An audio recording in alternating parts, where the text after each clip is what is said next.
All right, guys, we're back for round, what are we in? 8, 9. Review for Supercoach 2025. We kind of went the way I thought it would, or was hoping it would. 2480, which is a pretty good score, but if you had kind of mixed up things, this could have been like 2600-ish. I did see a lot of big scores, like floating through Discord and Twitter and stuff. Rank jump, but I mean that's gonna take like another 10 of them for me to actually move in the rank. But yeah, not too bad. Cool. That still comes up. Yeah, not honestly sure where the team goes from here. Still, like, even though 2,400, basically 2,500 is a pretty good score, but there's so many like holes in the team, and people I've got to bring in, people I've got to get out. Not too sure where to find the money for it, and also just like how to make it work player wise, right? Like, there are biases to go and all this stuff, but there's not really anyone to move him to. Feel like you just need 500k in the bank every week. But yeah, so Sheasel, the North, the tie down in Ninja Stadium. People are bringing, like, Clarkson won Coach of the Week for this. That's crazy, right? Like, North actually should have won this. I thought that their experienced guys at the end cost them the game. Someone like Caleb Daniel was just, if I was to use like a football term, like clearing it out of defense. Like, he was just kick it as hard as you can, as far as you can, out of the defense. Every single time it would get like either intercepted straight up or just kicked to a 2-on-1 where Brisbane like end up advantageous. So yeah, I thought North actually should have won this if they had better experienced players. Right now, their experience just aren't that great of players, right? Like Caleb Daniel, for instance. I think in 2025, a guy like Caleb Daniel is really out of place in the league.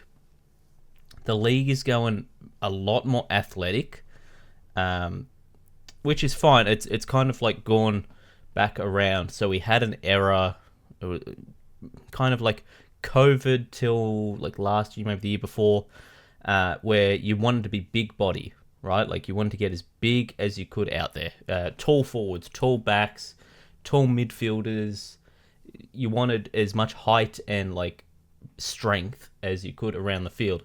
Now we're going for a speedster style, which you think would help Caleb, but I think the game's a little past him as well. His vision of the field isn't there. Sheasel, Sheasel played okay, in my opinion. I don't think this was anything crazy. He got his touches, but I mean, I'm not going into the Kane Corns. All of his touches are easy touches, but like, that wasn't really a 29 touch game. It was closer to like a 20 to 23 touch game. A lot of those were nothing touches. It's just like handballing it around, or the kick in play on, which I think shouldn't be a disposal anymore. Too many players stat padding because of that kick in play on being a disposal. Jordan Clark played a good game on Friday night, or was it Thursday night? Thursday night. But Freo, watching them hurts, because it's so, like, it's not the way you're supposed to play, right? And a lot of teams have taken that, like, going against the grain, and they make it their thing, and that's how they end up premiers or being a contending team. But the way Freo play, it's really like kicking the ball around the back, trying to find something wide. But then they've got like players that want to play through the corridor, like Sarong, Brayshaw, Hayden Young when he's fit. Like, these guys are people that want to move through the middle. But then you have Luke Ryan, you have like all the other defenders, Pierce, and all these guys. All they do is kick wide. It's the team doesn't operate correctly. And then don't even get me started on the amount of kicks around the back line they have. That, like, the Luke Ryan game style it's borderline like terrorist football. It sucks to watch, and it's, yeah, you bring it up in a forum like this, people are going to say, oh, but you're just mad because of Supercoach. No, man. If Supercoach didn't exist, nobody would like the way Luke Ryan plays at all. Freo fans don't like it. Football fans don't like it. Supercoach players like it because, oh, look at the amount of marks he had. Come on now. Bailey Dale. I didn't really catch any of this game. Another AFL, just A+. Great scheduling. This is 2025. You know, Fox Sports owns everything that's on a Saturday. Let's put 2 games on at the exact same time. No, we can't switch it up. Actually, I think there was like a 5-minute switch up on this, but just because one game was at halftime, one game was still playing, so I'm guessing there was a little bit of a difference. But instead of we put a second Friday night game, or heaven forbid another like Sunday game or something like that, or move Saturday earlier, we've got to put it on the same time as the showdown, and everybody's watching that. Nobody's watching the Dogs Gold Coast game, even though Gold Coast are playing real good footy at the moment. So yeah, from the 30 seconds I saw switching between, Dogs look solid, but the climate and the game style, oval, everything like that is more suited to Gold Coast. So it's good on the Dogs to stay in the game, but Gold Coast were kind of expecting to win that game, and they did. Roberts, Sydney, like, they just couldn't get their game in. To struggle, so like Grundy was struggling against Goldstein, which had a flow-on effect that the midfield was struggling to beat Essendon's midfield. Then the forwards couldn't win the ball because the ball wasn't getting there much. Then the defense was like under pressure the whole game because the ball's it's just coming in. Yeah, I don't know. Sydney's game plan probably needs a bit of a revamp.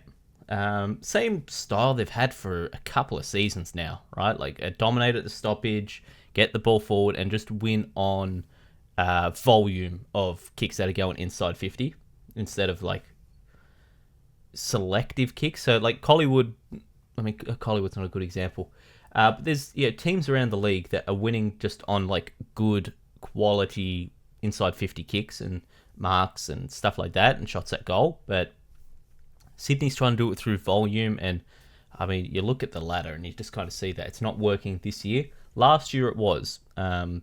So within a year, something's happened there, whether it's player confidence or the lack of a tall forward that's capable. That's what it is, right? Like, they're lacking a forward. Then you know, like Zach Reid was having a field day. Like, Zach Reid has shown the last, 4 weeks, he's a solid AFL player, right? Like, 3 weeks? I didn't think he was bad in the West Coast game. He just wasn't getting around it. West Coast should have won this game, by the way. And then, like, he's had a good stretch. But this shouldn't be a guy that Sydney, a team that was just in the grand final, is losing to, right? Like, they lost to Zach Reid. That shouldn't be happening. I think Sydney just need a not necessarily a full game plan change. Like, I think a Freo needs a full game plan change. I think they just need to revamp it. Like, maybe target a tall forward that's capable. Target a couple like strong key backs, right? Like, we've got all these distributors, but you need something that can just, you put him on a man, that man does not score now. That's what you need. Trainer I didn't even see him. I watched most of that game, didn't even see him. Carroll got dropped, which is kind of annoying. Did need a bit of cash in there. It wasn't going to be crazy, but I mean, if he played, he would have beat 16, you'd imagine. Dacos, another stinker, to be honest, but Adelaide coming up. It's a big game Dacos. So I mean, I wouldn't be surprised if he goes 150 this week. Given it's a Saturday, I think you could vice captain him as well. Go like him into a Neil, into a McRae, into something like that, something that's going on in the later days. Even like a Petrarca or something like that might not be too bad. Neil, speaking of Neil, first half stinker.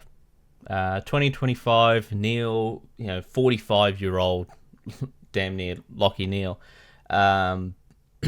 couldn't really impact the game. He was getting around the ball, couldn't really get a hold of the ball, couldn't really make an impact on the game.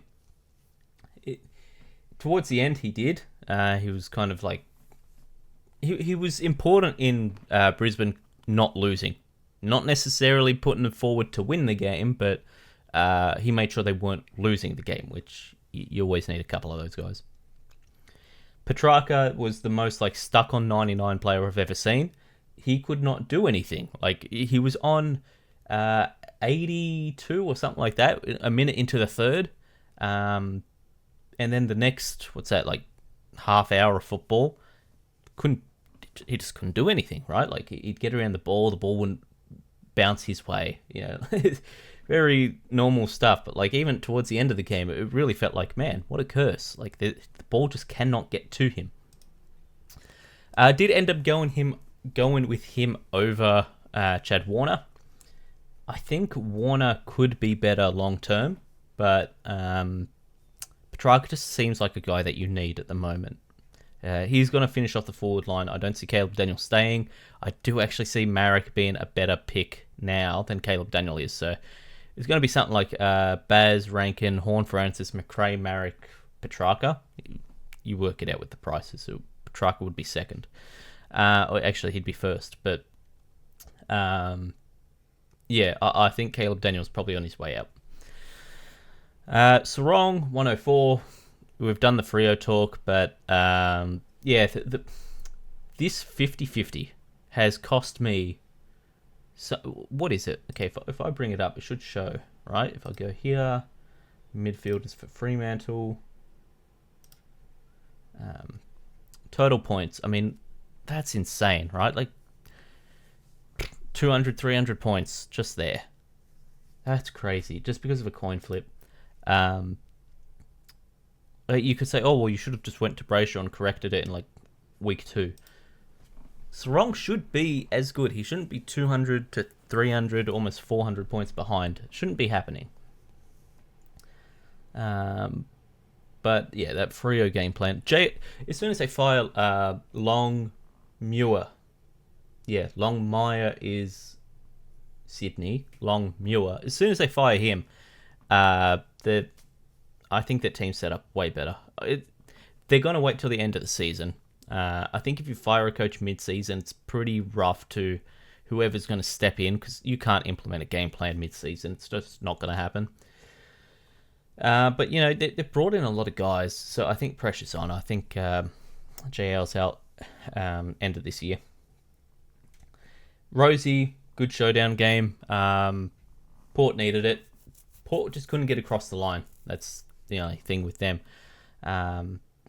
They couldn't get over the line. They probably needed maybe a couple more plays from like a Rosie, Butters, Horne-Francis type. Couldn't get it. Dawson, he was tagged early by not Lockie Jones. What did I think Lockie Jones? I don't even think Lockie Jones played.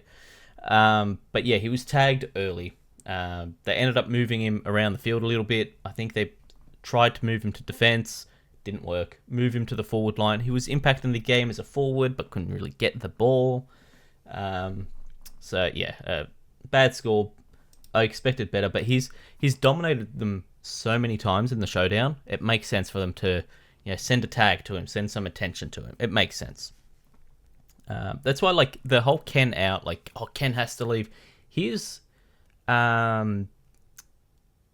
changes in a game are better than most coaches do at all, right? Like he reads the game a lot better than other coaches. So if he goes on to another coaching job, he's a legitimate good coach. I mean, hell, I'll start the rumor here. Put him in as Freo coach. I'm telling you now, he'll get a lot more out of that team, right? And it's kind of suited to him as well. Another like midfield dominant team, good defense, that's physical, can move the ball.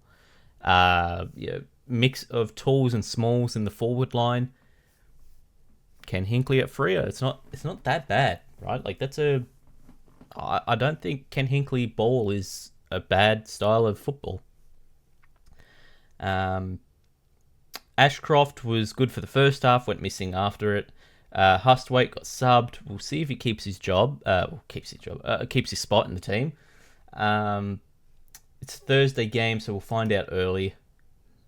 If he doesn't, kind of screwed, and I think most people are. Probably have to go like a Hall or a Camberelli out and pay up for a Boxall or something like that, who didn't really impress either. And that's going to be great because they're Sunday, so you don't get to see if he's going to be playing or not. Who's the other guy? There's one more. Off the top of my head, I can't think who it is, but there is one more guy, and I'm hoping that's not a Sunday game. Brought in Erasmus. Didn't know he was going to be sub. I didn't even check the app or anything like that. I didn't see it till like 20 seconds before bounce. So I wasn't changing it, and is what it is, right? If he keeps playing, he keeps playing. I actually think he should have a spot in the team. He's fast, and it looks like that Freo team could use some speed. At least someone that is going to attack with the ball, not kick it, right? Like attack with it. Take a mark, play on, and attack. Even if you get caught holding the ball, attack, right? Like go at someone. The team just doesn't really do it. That's why like someone like Murphy Reid looks like an All-Australian at points in that team, because he's the only guy that will take on the game. The midfielders are soft. Xerri saved the week, to be honest, 186. Was doubting it, almost went with Neil. I saw like the history of Brisbane with rucks this year. Wasn't really feeling it, but thought, oh, there's no one else, so I better go Xerri. 186, he absolutely dominated. I think he led the game in clearances or something like that, which is huge for ruckman. Still think should have gone Xerri, right? Like every year there's always the talk around, oh, you could go this other guy. Last year it was Grundy. Should just gone Xerri. Baz, huge game from him. GWS right to win it, but Baz had a very good game, I thought. Probably his best game as Geelong player. Rankin did some stuff late, really helped the score. I think he kicked a goal or two. Did he kick two? I think it was 1-1. No, 2. Okay, there was 2. Yeah, played a good game. Probably a little, unlucky to not get over 100, but there were points in there where like Port could keep him in check. Again, I mean, Ken Hinkley is a good coach. Horn Francis played a good game. Has needed it. I thought even like his scores haven't been terrible for Supercoach, right? But some of these games he's not impacting the game enough. And for someone of his size, compared to Dangerfield, so important to the midfield forward connection, he should be playing a bit better, right? Like the amount of hype that's put on him, I think it's time to start expecting a little bit more. I know he's still young, but he's got games behind him now. The team is suited for a player like him to thrive. So I think it's fair to expect a little bit more from someone like him. McRae, I mean, a rare down game this year. Not too much to read into. St Kilda aren't a good team. Marek looks like a premium, damn near. I could go into like what happened in that game. I thought umpiring was pretty shit, but and I thought if I speak about Tom Gross, if I speak, I don't think he should ever be allowed to play football again. That selfish little muppet. I don't think he should ever be allowed to play football again. Yeah, I thought Marek was good. I don't think Marek's a defender. I think he should be moved out of there. And, well, if you use your eyes, you're onto this McQualter game plan. He is such a fraud. He does not know how to coach football. He's such a fraud. These players aren't good, and he's hiding behind that. McQualter is not a good coach. I'm telling you now. In 2 years' time, when the Eagles they're still at the bottom, and they're all wondering, but you've had a couple of top picks. Why are you still so bad? It's people start targeting the coach. Then I knew from here, McQualter is not that good a coach of football. Richmond overhyped the hell out of him. Found out, oh man, we're not going with him. We're going with Xerri. And then West Coast fell for it. McQualter is not a good coach of football. And I don't think he's that crazy in the locker room either. Because none of these players are playing above their level. Maybe apart from Marek. But even then, Marek was showing stuff last year. And this is natural progression for him. On to you, McQualter. I know you're a fraud. Caleb Daniel, I already went into him. I just think the game's a little past him. That's all. He can still put up a good score, though, I guess. Hewitt did nothing. Again, he's a midfielder that's playing forward. Whatever. Flynn got destroyed in the ruck. Had a good fourth quarter, though. Because he was doing stuff outside rucking, which, lo and behold, it's what every good ruckman is doing. Finally, it took a fourth quarter with the game in balance that you could win it for them to move the ruckman around. Holy, it's whatever. Not going into it. I get too much bullshit on here as it is. And I'm telling you, I'm right. I actually watch these games. You watch highlights. As for trades, it's looking like Bice has to go. It's looking like that has to happen. Trainer, I feel like I've kept him so long now, I have to keep him. There's just no one to go to, is there? How are we looking here? 55. Maybe move on Cleary, but Cleary's job security is good, though. I feel like Sydney do need him to play. Ashcroft is kind of getting up there. 50. And do I just have to do trainer and just bite the bullet on it? I mean, the question is there actually anyone to go to? Brock's already is price rise, and I don't think he's playing consistent enough. Fonte, who I thought was good last week, hasn't shown as much this week. Jed Buse. Does he keep the spot once Stewart's back in? I think if he plays well enough, he'll keep a spot in the team, but I don't know if he's going to keep a spot where he's playing. I think he could get moved around a bit.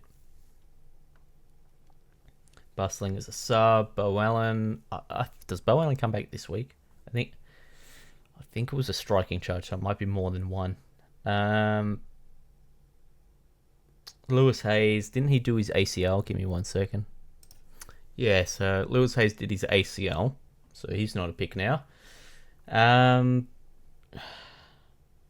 Dude, what do you even do? I mean, even if I boost, right? There's just no one to go to. You do Brock. Wow, it gives me 540. Who can that even get me? Zorko isn't terrible. I mean, what's Brisbane's run looking like? Hawks. Essendon's not bad. Is it Essendon at Marvel at the G? Adelaide's not terrible. It's not a great run, but it's not terrible. Sinclair's interesting. Ooh, Sinclair's interesting. I wanted to get in a midfielder, though, because Petrarca's not actually my midfielder.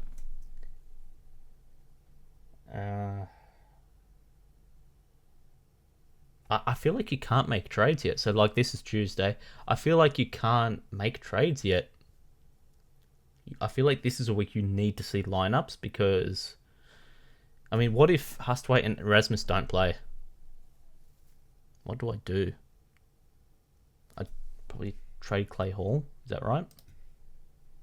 So go you out. Who is there?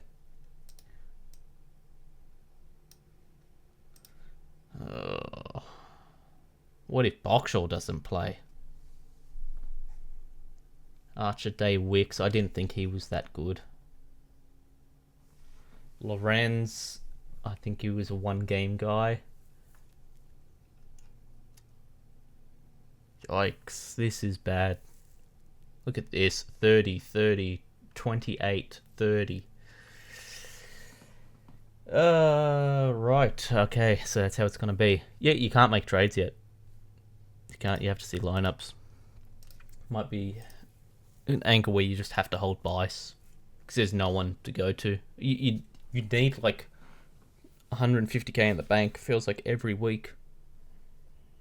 But yeah, so that's about it for this week. Not going to drag it on because obviously you can't make trades yet. Need to see the lineups for. Is it round 10 or 9? 10. Need to see the lineups for that one. Need to kind of see the lineups for that because I need to see who's playing for Carlton. Yikes, man, this is going to be terrible. I don't even know what the correct rookies are to have right now, but yeah, so that's about it for this week. See you all next week.